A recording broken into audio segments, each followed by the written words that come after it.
This is Eitan Weinstein. And I'm Naor Menninger, and you're listening to Two Nice Jewish Boys.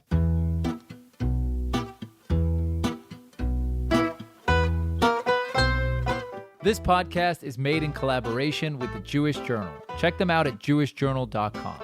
Also in collaboration with Arutz Sheva, israelnationalnews.com. If you'd like to support the podcast, visit 2njb.com/donate.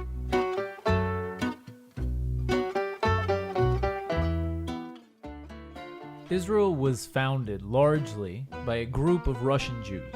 Ben Gurion, Moshe Sharet, David Remez, the list goes on and on.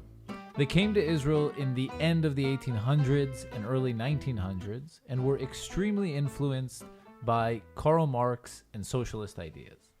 The entire culture of Jewish society in mandatory Palestine was very socialist. If you wanted to be someone, you had to be a part of Mapai, Ben Gurion's Workers' Party, and if you wanted a job, you had to bear the party's famous or infamous Red Notebook. When Israel was founded, the socialist ideas of the founding fathers were the foundations for the country's entire infrastructure. Every 1st of May, the entire country celebrated International Workers' Day, and when Stalin passed in 1953, the newspapers mourned. Flash forward 75 years later, Israel in 2020 is a thriving country where innovation and merit are important values, but the country is more divided than ever when it comes to economic ideology, as most of the population thinks the country isn't social enough, while others call for the end of what remains of the socialist system. So, is Israel a socialist country or a capitalist country? To clarify this question, we brought Dr. Eli Cook straight from Haifa University. Eli is an expert for the history of capitalism, and we're super thrilled to have him on the show today. Thank you so much for joining us. Oh, it's a pleasure to be here. How are you? I'm great. So let's start with the big question. Is Israel a socialist or is it capitalist? So first of all, I'm excited to talk about Israel. I'm actually a historian of American capitalism, so this is actually refreshing for me. I mean, there are people who would even question, historians, who would even question whether Israel was ever socialist in many ways. They would argue, for instance, Aryeh Krampf has a book, and I think Zev Sternhell has made this argument, where really it was a nationalist view that kind of drove Ben Gurion and those other kind of founders. And really, whenever there had to be like a choice between, let's say, socialist ideology and, pragmatic nation building, they often chose kind of like the nation building tack. What is how would you differentiate between that? Because isn't there a national element to socialism? Oh, yeah. I think that's a great, I would say that, I don't know how, there are a lot of different ways you can look at this, but I think in many ways people would argue that, there's certain like kind of base core kind of ideas that weren't necessarily that, prevalent in kind of early Israeli society. I think, for instance, just the way the Histadrut kind of was created as this kind of, union on one hand, but almost like a state within a state on the other. It's very different from kind of like the social democratic welfare model that you saw in other places. It's a good question. Certainly there are ways that you could definitely make the argument, if I would try to think what parts of Israel were in many ways were socialist. And I have to say, I do kind of lean more towards the line. I think there are similarities between socialism and nation building, and I do think there were certain aspects. So certainly if you look at, the percentage of people who, were part of this like union, it was a large, and obviously the kibbutz is clearly something that has very kind of like socialist undertones. On the other hand, when we're talking about Israeli development, you have to mention the fact that, there was always an influx of urban, Jewish, German Jews, for instance, which were coming with capital or, investors from outside. So, it wasn't always just, there was always kind of like a bourgeois kind of urban, again, I'm not an expert in Israel, but my sense is that, even before the state of Israel, I would agree that kind of like the socialist vision had the upper hand, but already there was kind of like this kind of, and also I think there's important just to remember, like just in general, like the general structure. I mean, Israel is, before the state of Israel, it's essentially a colony of the Great Britain, and therefore they have their own imperialist, capitalist, goals. So the first banks here are going to be like these kind of banks are very close to the city of London. So you do have these capitalist forces that are clearly have power and are trying to drive certain elements of the economy forward. But all in all, I think I support the case that whatever it was, I would argue that Israel didn't I would argue today Israel is a capitalist country. I think that's pretty obvious, actually. I don't think. Okay. And I would say that Israel's kind of capitalist revolution. I think the standard story there is pretty much the 80s is kind of like the key turning point.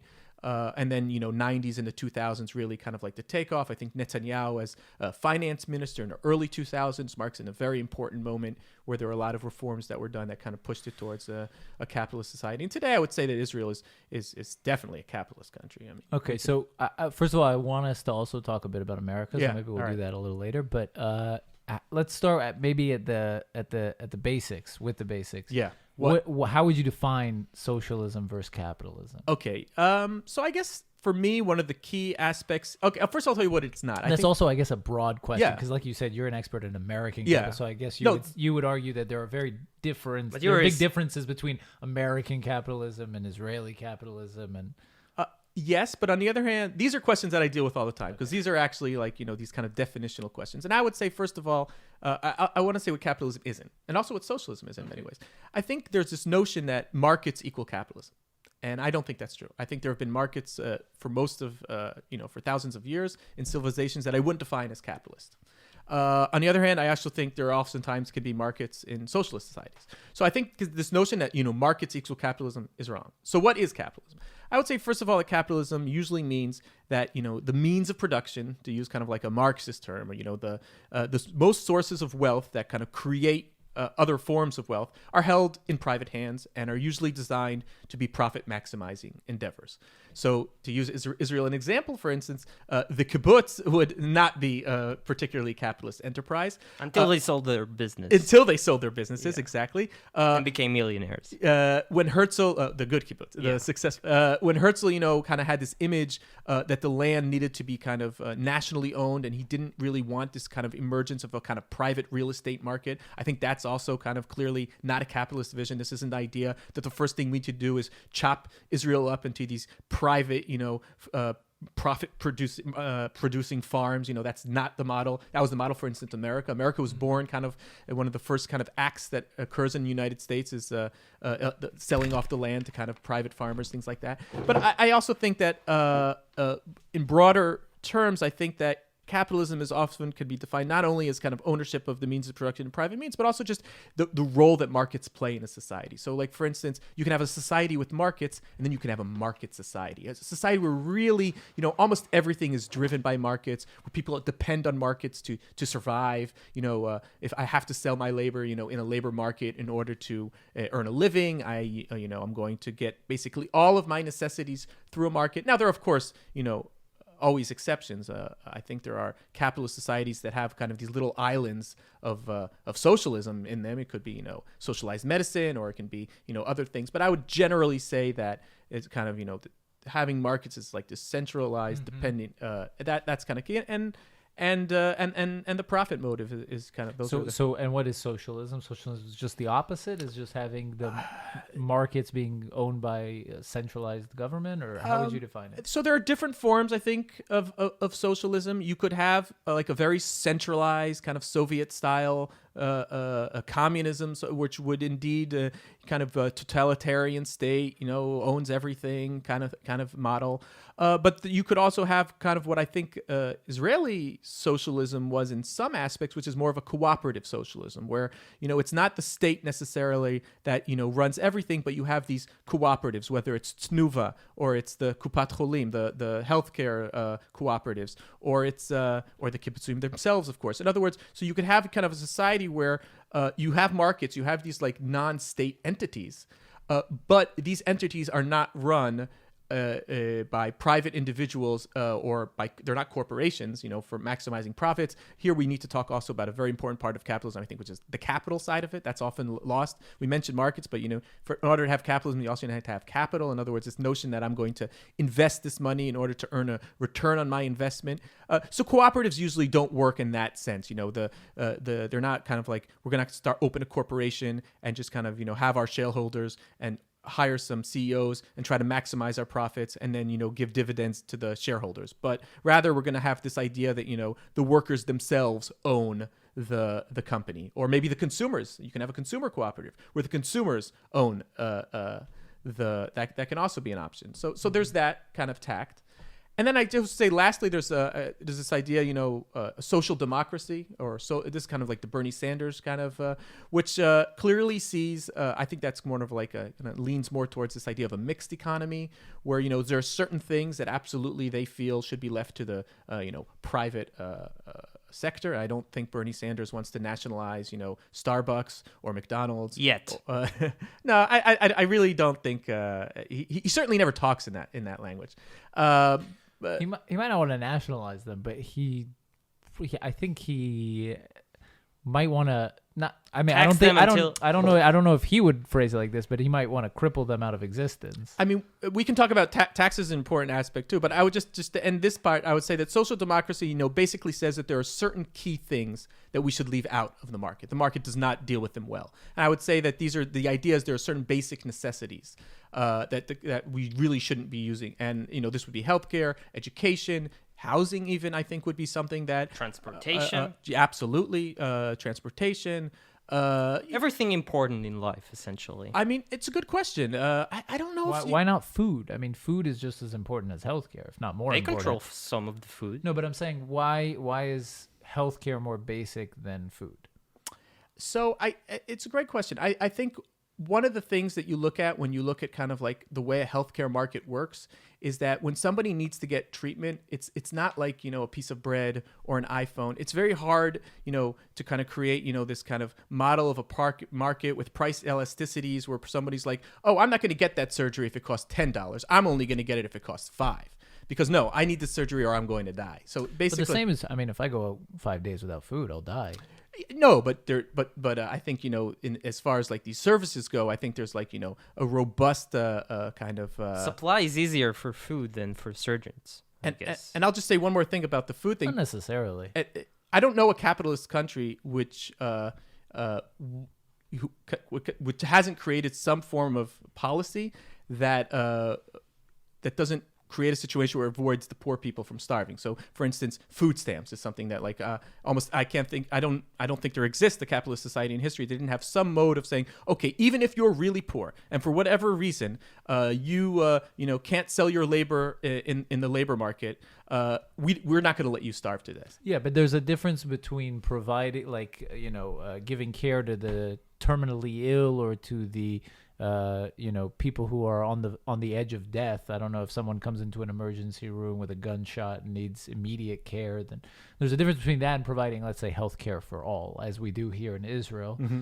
And in every other major industrialized country in the world. Well, in the United Except States, America. Yeah, which has the highest healthcare. I mean, it's pretty clear, I think, that if you're going to make the argument that capitalism is better than socialism, and you can certainly make that argument, the worst place for you to go is healthcare. That is not the place to go. And clearly, that experiment. But I'm not sure that like the healthcare.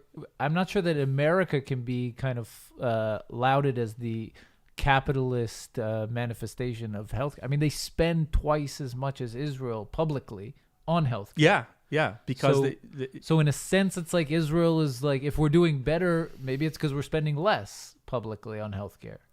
Like, I think America spends about $4,000. It's an extremely $200 per capita. The graph I always like to show is you have a graph of life expectancy versus healthcare costs, and it's just incredible. Most of the world, the democratized, industrialized world, the West is kind of like pretty much in this kind of cluster of dots, and then suddenly you have this one crazy outlier, and it's America, who on one hand people are spending a lot more on healthcare, and on the other hand they're actually living less. Actually, it's pretty amazing that last year, for the first time since World War I, life expectancy in America actually dropped. So in that sense, clearly something's off. But here something is off too with the healthcare system, I think. First of all, you have problems. Every hospital has huge problems with vacancy. But I recently vacancy, like beds. Oh, the opposite of vacancy. Yeah. There is no. There is no vacancy. Sure. And then. You pay, but when you actually need something, you either need to wait for months or to pay privately to get the thing you need now. Yeah. And then, even if you do get a place to visit, like if you get to visit a doctor as part of your health insurance, turns out, I recently learned that it's very common to bribe the doctor in cash. Interesting. Yeah. I mean, I got to talk to people about it, and people told me, yeah, we just we sleep 1,000 shekels to the doctor. Yeah. And recently there were stories even in the media, and you don't even know how big this phenomenon is. Nobody knows. It's like there's this status quo of corruption, and so I don't know why we got to talk about it now, but it's I mean, I'll just say that I think I agree with you, actually, that I don't think the Israeli healthcare system is as good as it could be or should be. But I think that the main argument is actually that we've seen kind of like this kind of austerity, lack of public funding. Israel, in general, has done quite a radical talk about capitalist country. If you look at kind of like just OECD numbers, how much Israel spends on public services. OECD, sorry. Public services. We've seen quite a turn to the right in Israel. Pretty stunning, actually. Israel kind of has moved far more to the right than almost any other Western country in the world as far as spending on healthcare, on education, on things like that. So I would just say this is a simple case of this isn't it's not that socialism here would be the problem, but it's not enough socialism. You need to spend so everybody would have access to great healthcare. But if we put healthcare aside, I mean, I don't know if compared to other OECD countries, we've necessarily taken a turn to the right or not. Yes, that's what I'm saying. No, compared to other OECD but I'm saying, countries. I mean, you look at the public spending here, and it grows from year. If you look No, at public transportation, it's very low compared to other countries. No, but again, I'm not sure compared to other countries. I don't have the numbers in front of you, but if you look at transportation costs, the education costs. No, the public transportation spending, for example, has increased like by hundreds of millions of shekels from year to year. Okay, so population grows, people so spending is usually going to go up, but I don't think this is a point it's worth arguing on, because anyone can go just to a chart and see. If you remember Karnit Flug, for instance, she was the head of the Bank of Israel. She was been talking a long time. All these numbers are thrown about. I don't want to bandy about certain numbers, but Google it. Google it. But she basically claimed, I'm blanking on the number now, but it's in the hundreds of millions of shekels that basically public spending in Israel has kind of fallen behind other Western countries. Due to kind of like, this is basically goes back to, we mentioned it, the Netanyahu reforms of the early 2000s, kind of like. But here's the thing. First of all, when you look at the OECD countries, you have two problems. Problem number one, some of these countries are not Western countries. No. Like Mexico and Turkey, you should leave them out. It's ridiculous that they're in the OECD in the first place. But just so you know, those are not the countries that okay. that are spending more than us. And then the second problem, no, that's a problem when you compare poverty, right? When you look at poverty. Never mind, they compare growth in GDP. Yeah. No, the criticism of poverty, which is actually a more interesting one, is that the way OECD measures poverty is actually it's an inequality measure. It's not really a poverty measure. Right. That's what. Right. They say there are more poor people in Israel than Mexico. Right. But in fact, that's ridiculous. That's just lies, essentially. Yeah. So basically, there's a big argument about how poverty should be measured. There are some people who think poverty is kind of like this. What's the word I'm looking for? Like a universal trait. There's a certain very basic basket of consumer goods, objective across any place, and as long as you have that, you're not poor, right? Right. And then there's the other tact, and this is the tact the OECD went for, and I see that you're unhappy with this, and that is to kind of, I don't remember the exact calculation. I'm an historian, but basically what they do is they kind of look at the the median salary, right, which obviously takes inequality into account, and then I think they cut that by half, and they say whoever's under that line, they're poor, irrelevant to what what it's their relative poverty, right? And this gets studies that show that poverty is oftentimes felt in a relative manner. So somebody in one country who's very surrounded by poor people but has a little bit more, he might feel wealthier, but whereas a kid without a smartphone in Israel might feel very poor. This is kind of like gets to like. My second problem with the comparisons to the OECD is it's very easy to be socialist when you're a country that homogeneous country. Okay. Right?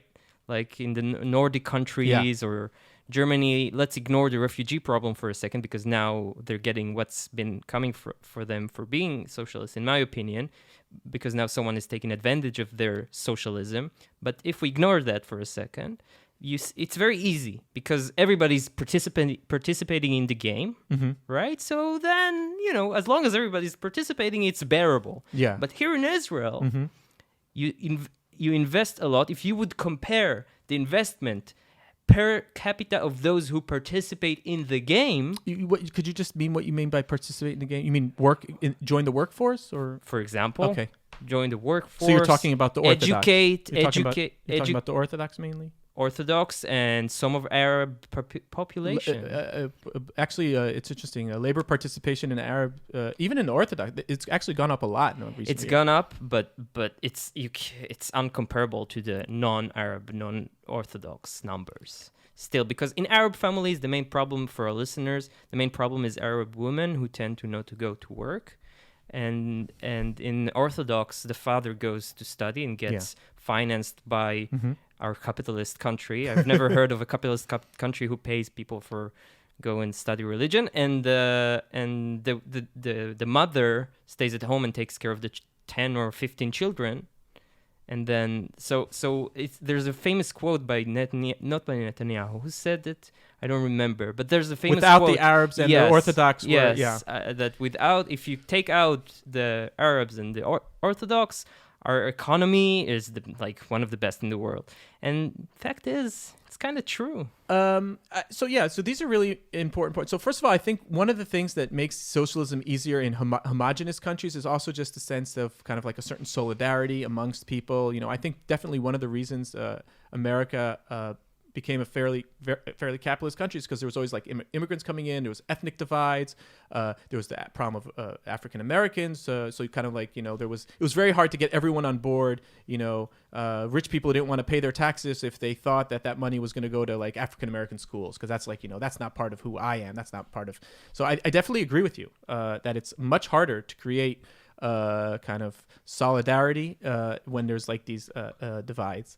I actually also agree that I think one of the bigger issues in Israel, and I'm saying this as someone from the left, is the problems that you mentioned. I actually think that one of the reasons Israelis are mostly, I think, and this is kind of getting to what I sense is your guys' ideology, is a lot of Israelis have turned more capitalist precisely because they look at the Israeli state and you say, how can I, support higher taxes when it's going to go to the settlements, or it's going to go to like you were saying, the Orthodox.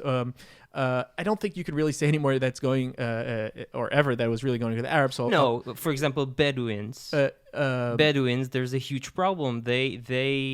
Some of them use the social system to get child support in immense numbers. So just for the anecdote. On the other hand, I think that social investment, government investment in these areas is extremely low. I mean, if you go to any Bedouin town... It changes town, now in some Arab cities, but Well, there's now a new plan, which is very interesting. We're talking about that. It's very interesting. Netanyahu and the Likud government 15 billion shekels has decided to invest in... Very interesting plan. Right. But so I would just say that I agree with you. I think this is a major challenge. And I think it creates a lot of problems because it also creates a situation where, one of the things that people like me, and I think this kind of gets back to like Bernie Sanders and other people, it's like we think that the only way socialist kind of policies become popular is if they're universal. Everyone should get them. Even the rich should get them. Everyone should have access to good health care. Everyone should have access to, free university. That's a talking point now that has become so I think in that sense it's very, very hard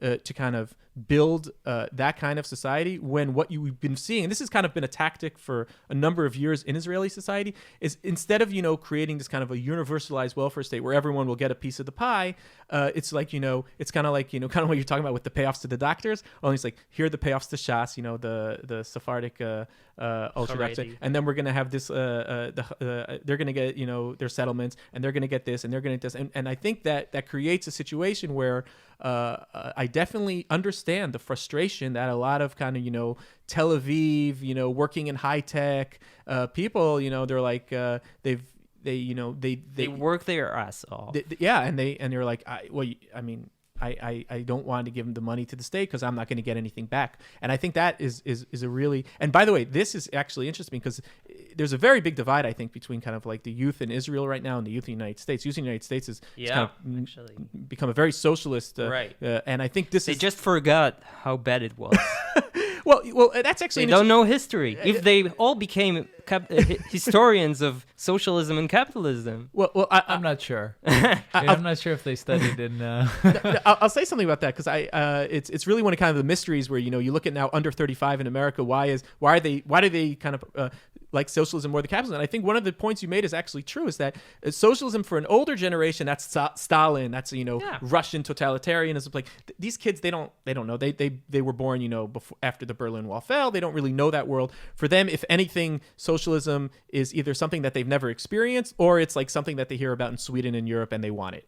So that's one thing. But that's an issue. I mean, I feel like there's it's a bit of a myth that the Nordic countries are socialist. I mean, there's a difference between socialist countries and sort of welfare programs within a greater capitalist. No, within a greater capitalist. I mean, the corporate tax rates in most of the Nordic countries are very, very low. They have no minimum wage. They have do you know free what percentage? School. Do you know what percentage of workers are unionized in these countries? There's a reason they don't have a minimum wage, usually because we're talking about 85% unionization rates, where what we have usually is this kind of corporatist system where these unions will collective bargain and with the state and sometimes with the private sectors, this kind of triangle, and then that'll set kind of like the wage rate. And for many reasons, but that doesn't change the fact that they don't have a minimum wage, which is most by the way, socialist countries would. That's only one model of socialism. Just so you know, a lot of unions don't like the idea of a minimum wage because then who are you going to credit with the fact that you got a raise? Are you going to credit the union that you're paying your dues to, or now you're going to credit the state? A lot of unions feel like it's a little more complicated than that. And then you have countries like Norway, which they nationalized their oil, and it's general. If you look at public capital, yeah, but Sweden privatized many of its national the train system, many of the natural resources. I think they privatized a lot. So I'm not sure that this idea that the Nordic countries are totally socialist is completely. Venezuela accurate. is more of a good example. I mean, these are kind of right-wing talking points. I don't really feel like, but I think that whenever people talk about social democracy, it's like I talked about before. It's not this idea of kind of like everything will be nationalized, but it's a few kind of and I think if you look at the public spending in these countries, and if you look at the level of just like things that the market kind of doesn't kind of eat it, it's quite large. But just to get back, one more thing about the thing about someone like Bernie Sanders and why he's popular. Another reason is because if you look at the United States after World War II, from 1945 to around 1975, I mean, do you know what the top marginal tax rate was in these years? 70%. That was actually after they dropped it. At first, it was like even 90%. Yeah. So and these were years where growth was very high, and it was pretty much being divided equally. And also, if you look at that generation, most people went to university for free because there was a GI Bill, and pretty much everybody who went to the army, pretty much every American citizen went to the army. So there was sort of like this free university. You had massive, subsidies. This was mostly for white people for mortgages. Pretty much you could say that from 1940s, 1970s, the United States essentially kind of basically, in many ways, like almost, they didn't nationalize, but they like heavily, the state took control of mortgages and kind of housing and that kind of thing. There are other aspects, and I think in many ways, and this is Noam Chomsky, this leftist, when he talks about Bernie Sanders, like, oh, he's not really a socialist. He's a New Deal liberal. I think Noam Chomsky takes it as an offense if anybody else is called a socialist. Oh, maybe. But I think if you look, for instance, at kind of like the policies that are driving Bernie Sanders' campaign, in general, just kind of reinvigoration of the left, I think you'll find that it's usually kind of things that actually there is a precedent in American history that you can lean on. But there is the argument that the post-war era was very much influenced by a post-war boom. I mean, the war, just boosted the economy. I mean, the production was at all times high, so many people were kind of riding that wave. And I'm not sure that necessarily the high tax rates. The wave was 30 years. It's not just the war. Yeah, but it's the social infrastructure that came after it. It's the fact that they created. But the United States today, I don't think can be compared to the United States in the 1950s. I mean, if you look at inequality rates, you're absolutely right. My God, I agree with you on that one. I mean, yeah, but let's talk about inequality. What's wrong with inequality? Okay, so I think there are a few things that are kind of that inequality causes problems. First of all, it causes a problem for democracy. If you have some people who are very rich and very powerful and have a lot of money, then they can oftentimes, influence the political process. There's this great study from Princeton University a few years ago. I recommend people to read it. I forget the title. They gave it kind of like a sexy title as "Is America Plutocracy" or something. And what these guys did is they did a very kind of empirical analysis, and they showed that I think something like in 90% of the occasions, all of the economic or socially economic laws that have been passed in the United States in about the last 20 years have benefited the 1%. In other words, we basically created a political process in the United States because of campaign finance, because of the fact that half the senators are millionaires, because of inequality, because there's some people who just have so much more power economically than other people. You've created a situation where they can kind of rig the system, kind of is rigged, and that's what Americans really feel. And I think that's also explains the rise of Trump. It's not just the thing on the left. I think also times very much Americans on the populist right feel this, and so that's kind of one issue. Another one, you can just talk about basic questions of justice. Should somebody who works their ass off, the problem of the working poor in the United States. The United States is not usually a country where the problems are this kind of myth of the welfare queen. It's like, that's not the problem. Usually the problem is people who are working full-time, sometimes even 2 jobs, and still can't make ends meet because, minimum wage hasn't been, the minimum wage hasn't risen and is actually dropped because of inflation the last 20 years. Why is that? Oh, because, there's like very powerful corporations who make sure that, the federal minimum wage doesn't go up. So, so there's questions of just kind of like justice. And then the other thing is just basic, I'm sure you guys seen stories of people going on GoFundMe to like get their insulin, or just the prices of medicine, the student debt problems, the fact that no one, like the housing problems. But these are very anecdotal. Anecdotal? The idea that the United States has the top 1% and it's static. 12% of Americans are in the 1% at some point in their lives. And what's more staggering than that is that I think something like 70% of Americans are within the top 20% sometime in their lives, meaning there's this idea that it's just the 1% and the bottom 99%. There's income mobility. America really is the land of opportunity. Okay, there's tons of movement. I really suggest you look at the newest data on social mobility. The New York Times, you can Google this, had a great article about how social mobility in China now is higher than the United States. There are these really interesting graphs that you can see about inequality on one side of the graph and social mobility on the other. And basically, they show that the higher the inequality is in a society, almost always the social mobility is lower. Actually, Israel is a really interesting case. Israel has high inequality, but actually fairly high also social mobility. So that's something that's interesting. But United States is not in that. But case. I don't know how they measure social mobility. But this is like income. This is the Congressional Budget Office. This is data of I am Americans. referring also to these, official statistics of the chances today of.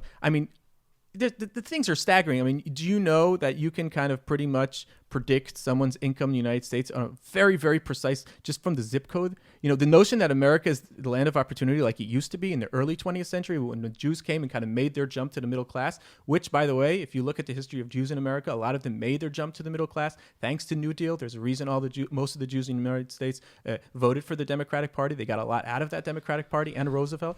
So so in that sense, if you look at just, what's happening in the last few generations, another chart I really like to show is number of Americans who are going to earn more than their parents.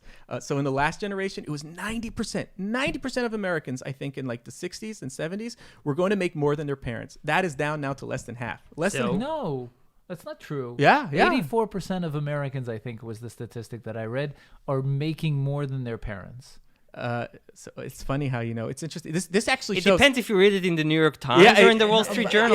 Well, actually, I think the Wall Street Journal is pretty open to issues of inequality. You get my point, though. I think today the arguments over inequality are more questions of how.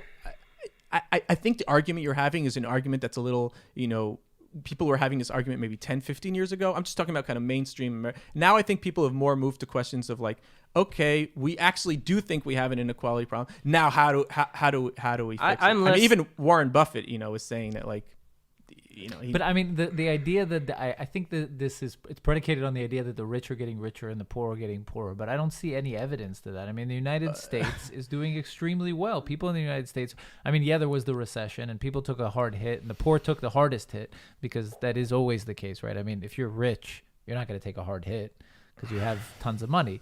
But in general, in the United States, the rich are getting richer, yes, but the poor are getting richer too. I really encourage anyone who's interested to look at, the latest inequality figures. Thomas Piketty has, and other economists.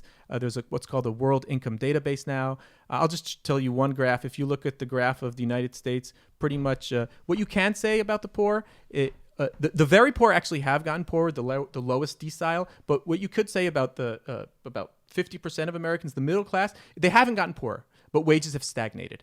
The median American family makes exactly now what they made almost 50 years ago, whereas the top 1%, their income has skyrocketed. So and that's really, really just kind of like a... But I'm not as fluent as you guys in the statistics about America. I'm more fluent in Israel. But yeah. What interests me is a kid in America who's born in a rough neighborhood, but let's say he has access to the internet, okay, and he's smart.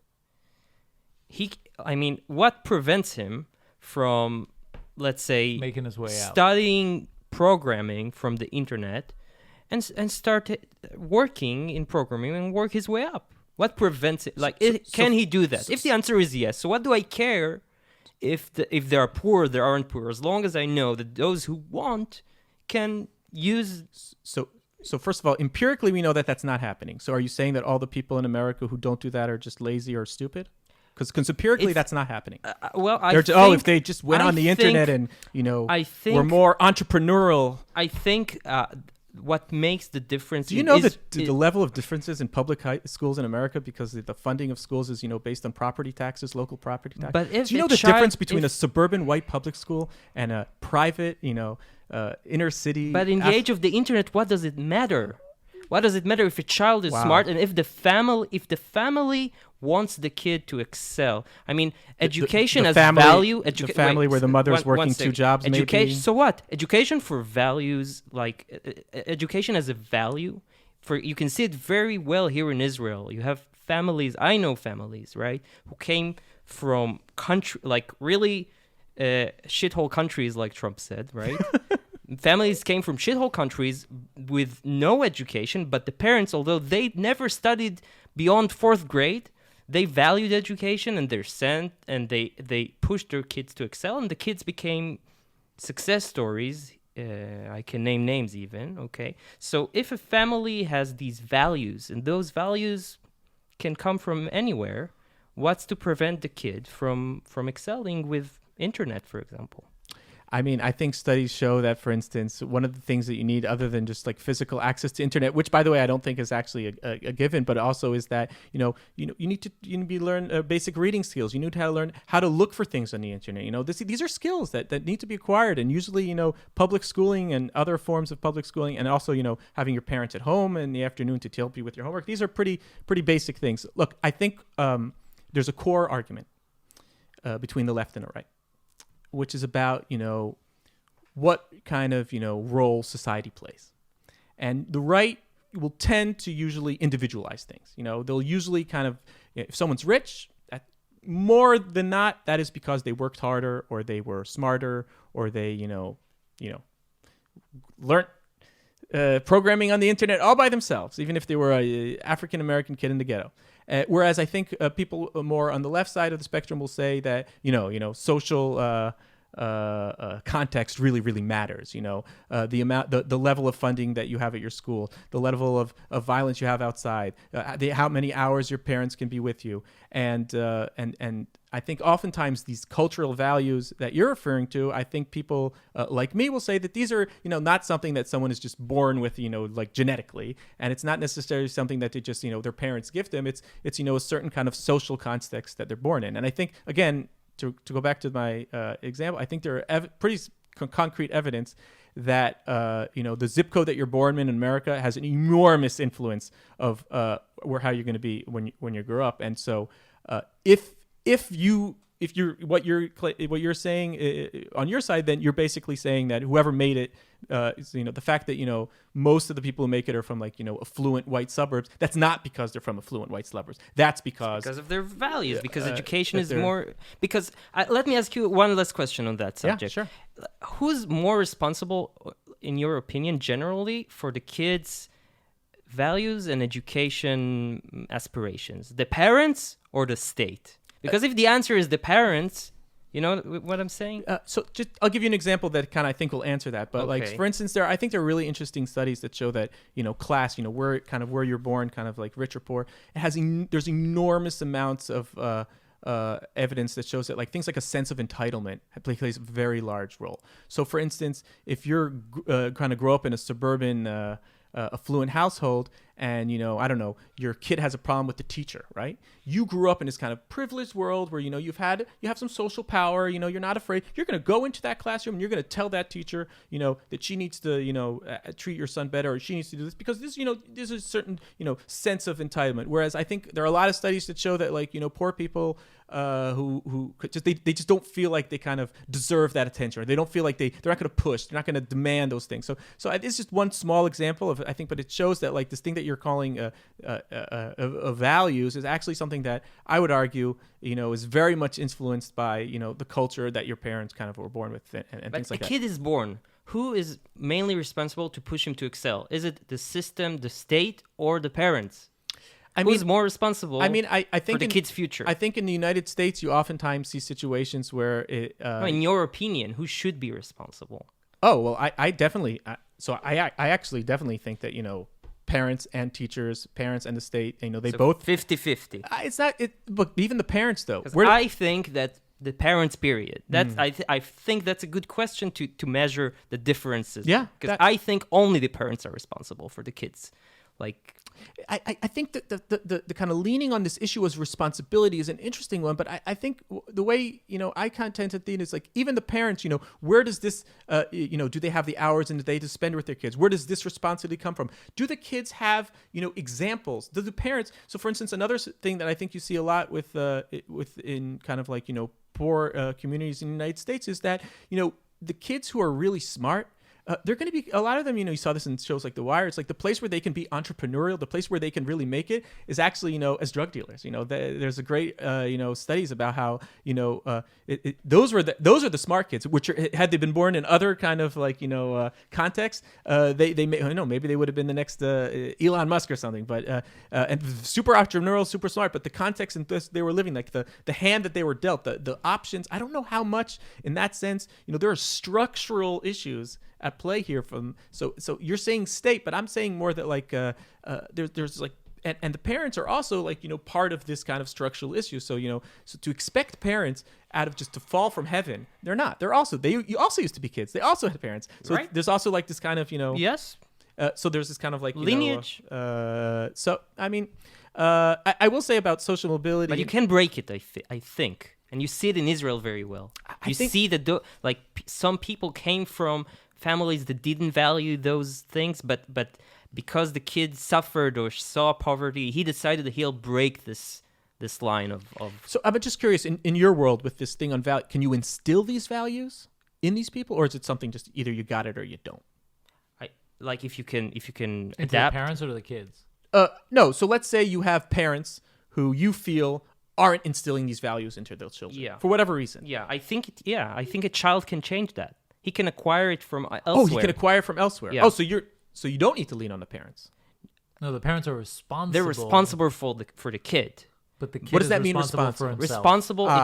Responsible for himself. No, the kid when he grows up after he's 18, he becomes responsible in his life, and if he has access to the internet, for example, all he needs is Wi-Fi, and if he's he can just learn how to program.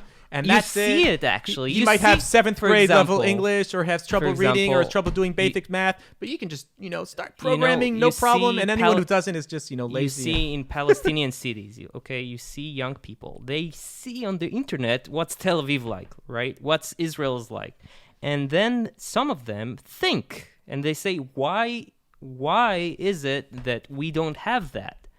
you can break those, but I think the parents are responsible. So back to your No, I question. think so.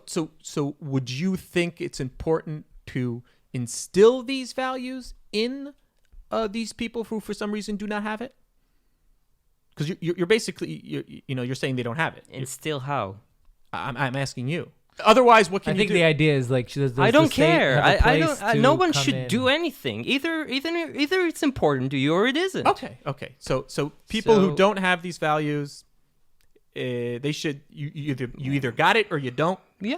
And Yeah. And eventually, I think those It's who not don't. you either got it or you don't.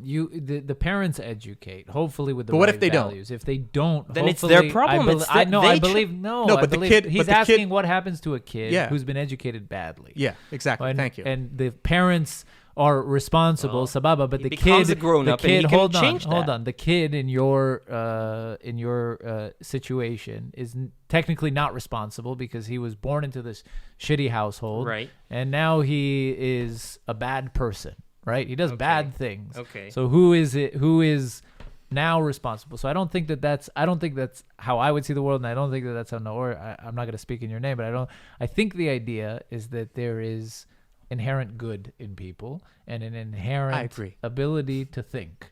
And it might be tough if you're born into a bad household. But not impossible. But the idea is that everybody is responsible for themselves, even later on in life after they've been educated poorly. But first and foremost, it starts in the house. So you might have you a didn't- harder way to that dig was kind yourself of, out. I liked it, but that was kind of a cop out at the end. So you're saying, okay, all right. So you grew up in a shitty house, as you said. You didn't, your parents didn't instill in you these values. Now you grew up, you're an adult. You don't have these values. Tough shit. That's basically what you said. Because you should still be responsible for yourself, even though you didn't get it. Of course. No, so first of all, I think that there's a wider. You should somehow be able to transcend. There's these centric. What are they called? Anyway, there's circles, right? So the most concentric circle is your family, and obviously that's where you get most of your values. But you can look outside of that inner circle for values.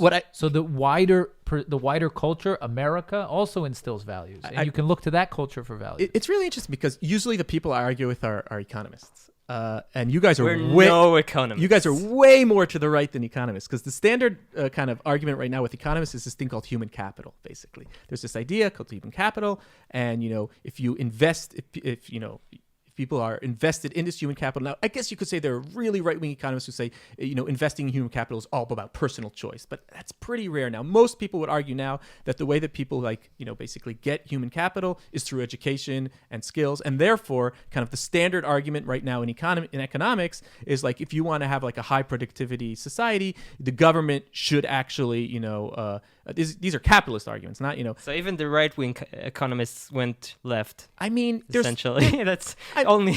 I'm not talking about like things like school choice where the government should give vouchers. That's something else. But definitely, the idea is that it's not values. It's not something that's just born. It's not something you get from your parents. There's like very concrete skills and things that you need to learn, this human capital idea. And basically that is kind of essentially what determines your productivity as an adult, and your productivity reflects your wages. Now it's funny, usually those are the people I'm arguing with, because I have all, I'm take another tack, which I say that while that is sometimes true, oftentimes you actually see that this kind of these idea of human capital, but what you guys are arguing is actually something way more to the right than that. It's a conservative, kind of like more, I guess, family values, personal responsibility. It's. I think the word you're looking for is primitive. No, not at all. No, I think it's just not. It's not. I'm trying to relay it. it's not like in the Look, mainstream today. Which No, I think there's a certain. It's funny. I was just trying to think of. I was thinking of Trump, or I was thinking of kind of like the conservative party today, and even that I don't hear those arguments. Sometimes these arguments, I know. I can tell you that for me, they come from a very. It comes. That's how I was grown up. These are the values I was taught, and these values come from families that had nothing. They came from nothing. And there is no reason why they would have these values, these families from my father's side. There is no reason. They came from nothingness, really. But still, they had it, and many Jews did. Actually, that's interesting because Jews tend in Europe, but not only in Europe, tend to have these values from a long time ago, and this is why we excelled, I think, because we had these values that you're responsible to educate your children, and it proved itself, I think. Let's go back to Israel for a second. Yeah. To the initial question, because here's what I want to ask you. How can you say that Israel is capitalist when? Let's do a little list, All right, okay? let's do it. The state controls the following, okay? Go. The education system. I can't think of... I'll list it and then you'll... Go for it. Okay, I think they control No, they fully do. or... No, Absolutely. he's saying I can't think of any Western developed country Okay, that doesn't. but here's keep going. here's the list: education system, health system, Yep. public transportation system, Yep. the land. Public transportation, I'll give you half a point. We've Okay. had some privatization. But even the privatization, localized monopolies. it's ugly. There is no free. Okay, It depends what you think of the BOT. Do you guys know what that is? Transfer, the Kvishesh. So that's kind of like, Right. let's call that But they semi-capitalist. but they control most of the bus system and the train systems. Okay, Not infrastructure, public transportation. public transportation. Vishesh okay, is okay, infrastructure. okay. And the land, the entire land in Israel, like the actual land. Yeah. What else? Well- The food and dairy markets. Most of the basic food in Israel is controlled. Boy, by- do you know the joke about how there's the Jewish guy who he loves reading the biggest anti-Semitic journals because if someone comes to him, it's like, why are you reading that trash? He's like, are you kidding? When I read this, it makes it sound like the Jews run everything. So as someone of the left, it's like hearing you, it's like, oh, it's great. and the cherry at the top we is won. that most of the employees, like the biggest employer in Israel, is the state. I actually, it's funny, I think. So how is that Do you know a capitalist country? You know what? I am on board with what you say. Okay. Which means, the fantastic growth that's been happening in Israel all these years, that's not because of Maybe capitalism. it's just a taste of what it could have been. Actually, it's interesting. Yossi Zaira, who's a very interesting economist, he actually traces the history of economic growth in Israel. He says that Israel actually, by 1972, had made it into like the Western world of growth. But look, first of all, the land one, that's a tough one. I mean, you're right that in Who owns most of the land in Israel? Israel owns it. I think if you look at kind of like when the finance minister wants to solve the problem of the housing crisis in Israel, and I think we agree that there's somewhat of a housing crisis in Israel, right? Is his solution public housing? Let's have the government build lots of housing. By the way, they did it in the 90s when the Russians came, but is that his solution? Absolutely not. He kind of tries to create a lottery to give young couples that wasn't public housing. Subsidized couples. That wasn't public It's housing. No. subsidized housing. But it's What's the difference subsidized. between subsidized housing and just so you know, I hated that program. I thought it was terrible. But in general, I would say that it's the worst is when people get an apartment and you're like, I hate the program. I'm really happy for you. no, but even the people, from what I understood, most people who won that lottery, which I think just in general, creating a social policy based on a lottery, I think is very. My girlfriend's sister owns a house now, thanks to one of those programs. programs. But is it true or not that she bought it more as like an investment? She wasn't really planning to move. They live there. They live there. She got a good one there. And it's a beautiful home, and Nice. they're really happy, and like I'm really And happy you paid for for them. it, But so- I hate everything. What were the odds? I'm curious. Like 1 out of 10? What, do I you don't know? I actually don't know. know. Either. No, there were good odds if you went to the less popular. Oh yeah, but then lotteries. you're like stuck in. Yeah, some... So you were saying. Anyway, I'm saying that like I think for me, I actually think that like the real estate market in Israel is like inherently capitalist, and this gets back to our definition of capitalism because basically when the government says we need to build more, they kind of look around and it's like, okay, how can we create incentives for private developers, right?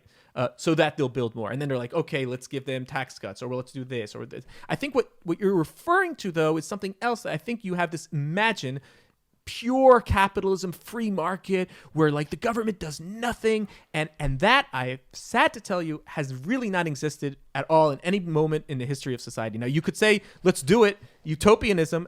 That's cool, but it would be very hard for one of the reasons being also that, there's a lot of things that the state does that capitalists actually really want them to do. But that's getting into another discussion. But I would say that in general, the fact that there's zoning laws and what you were talking about, how, a lot of the land is owned by Israel and then they decide if they're going to sell it off in chunks or not going to sell it off, how are they going to sell it off and things like that. Surely the state has its finger, I guess you could say, in all of these things. But I would say she owns the land. No. What do you mean? People don't own homes in Israel? They do, but most of the land, free land, unbuilt land in Israel is owned by the state. So first of all, that's it depends kind of how you define land. Like most of the land that's being used in Israel now, you could say that there's land that's being used for agriculture, that this government won't let you turn that into, high-rise housing. They could, but they don't. Right, upzoning, things like that. Which, by the way, I'm all for. But those agricultural lands, I think you can't say that they're really owned by the government. Usually, there's somebody who owns that, but there's just limited in the things that they can do. If you're talking about the desert, is that what you're talking about? You're giving some kind of tricky statistic here where the desert is owned. Yeah, but no one wants to live in the desert. 99%. Wait, so okay, let's try and draw some lines. Let's kind of to finish because we do have to finish up. Yeah. So just about the real estate, I think is a great point. Just look at I don't know many people who live in homes that are public housing owned by the government that rents it out. That's not exactly the model. First of all, interesting fact is that most of the land, the housing, you think it's yours and it's private. Actually, if you look in the papers, you'll see it's rented. That is symbolic. Exactly. That's symbolic. No, 99% of the time the government is not taking people's houses away. Property rights in Israel. Meaning tomorrow maybe they could, but they haven't for the past the 70 years. True. Thank you. So wait, okay. So I want to ask, because I'm still kind of with you on this. The Israel's, in my eyes, probably too socialist. In your eyes, probably too capitalist. Yeah. So if I had to draw lines, I would say, okay, today is the budget. The defense budget is like 10% of the annual budget or something like that. 20%. Oh, of GDP, I think maybe. You know what? I don't remember. It's the what highest I'm saying budget. is to give. It's super high. Super high. Yeah. I don't think it's high enough. I mean, I don't think it's high enough, and I don't think it's high enough percentage-wise. So that's what I'm saying. If I had to draw a line, I would say, let's say defense should be 50, and then 50 for the rest. I'm not saying of the current. I'm saying that I'm not saying we should grow the defense budget to be 50. I'm saying we should cut most of the things, and I don't think it should happen tomorrow. I think it should definitely happen over decades because it takes time, and if we did it tomorrow, millions of people would die.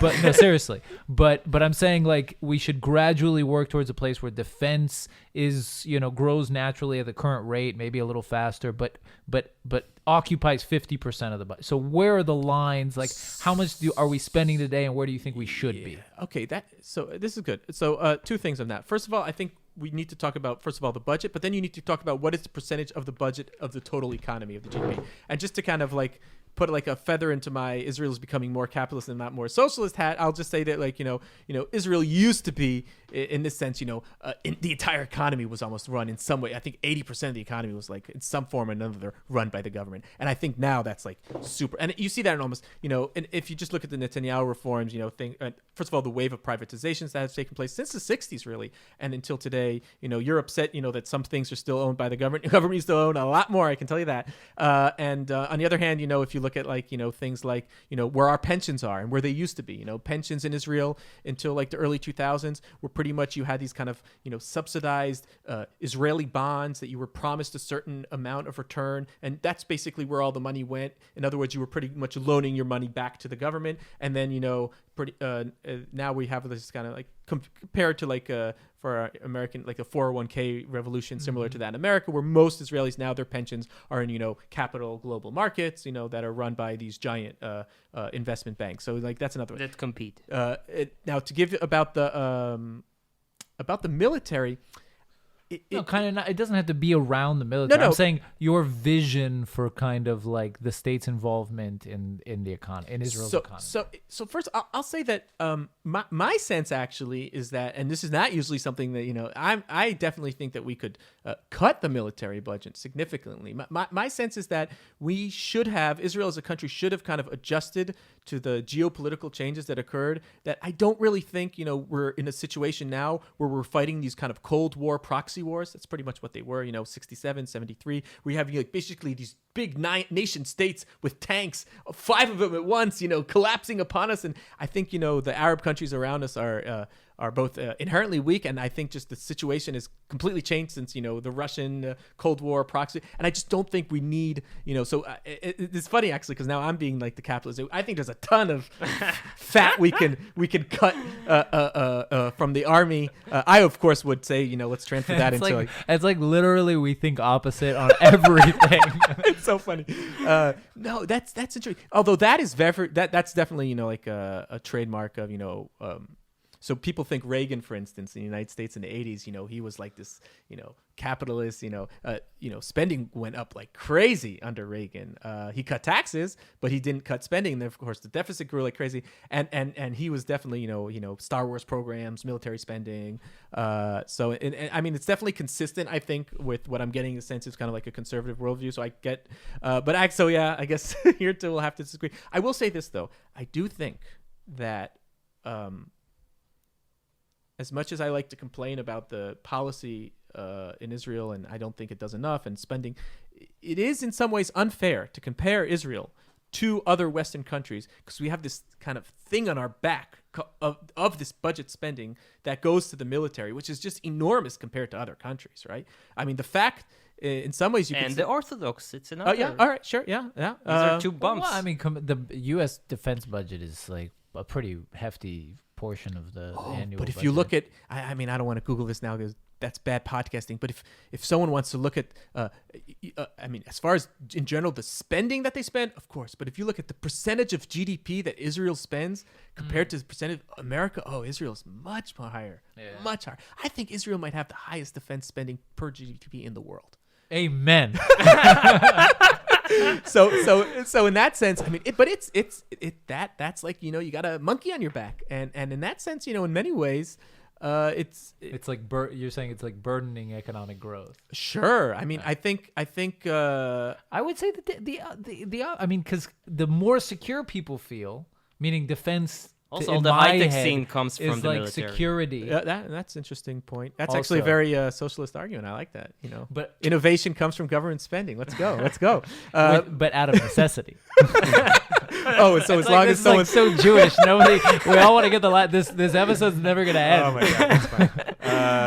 Okay, I'll shut up. This was great. I enjoyed. Okay, you have books to plug. Oh, right? books. I mean, in English. Yeah, my book, The Pricing of Progress, of Harvard University Press, came out 2 years ago. It's a book on the history of American capitalism through the vision of how Americans measured things, and I try to show how Americans began to measure everything in units of money. And I argue that there are good things about this, but there are also bad things about this. Yeah, it's really interesting. I was listening a bit to like interviews about how like the metrics that we use today. Exactly. That's interesting. It's basically the origin story of like the GDPs and all these kind of statistics we were bandying about before. And it's on Amazon. Oh yeah, Kindle. Amazon. What's it called again? The Pricing of Progress, Economic Indicators, and the Capitalization of American Life. Cool.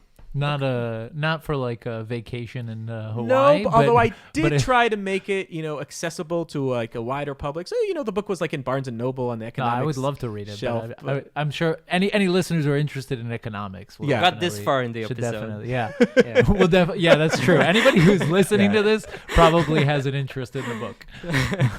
Okay, very cool. Thank you so much. Thank you. Before we go, we have a collaboration with the Jewish Journal, so check them out at jewishjournal.com and Arutz Sheva guys, so israelnationalnews.com, or on their Facebook page, on their website, check them out. Please subscribe to our YouTube channel. It's new and we need to get to 1,000 subscribers. And hit the bell button. And we accept donations, so please help us out. Go to 2njb.com/donate and throw some shekels at us. All of That's them. it. Definitely Thank you. one of the nicest socialists we ever met. Yeah. Right? Well, For a socialist, you're okay. Many have I gotta called us say. Nazis, and Oh, so God. you're No. I love open debates. It's part of That's awesome. Thank you so much. Oh no, Thank my you. pleasure. Bye. Bye, guys.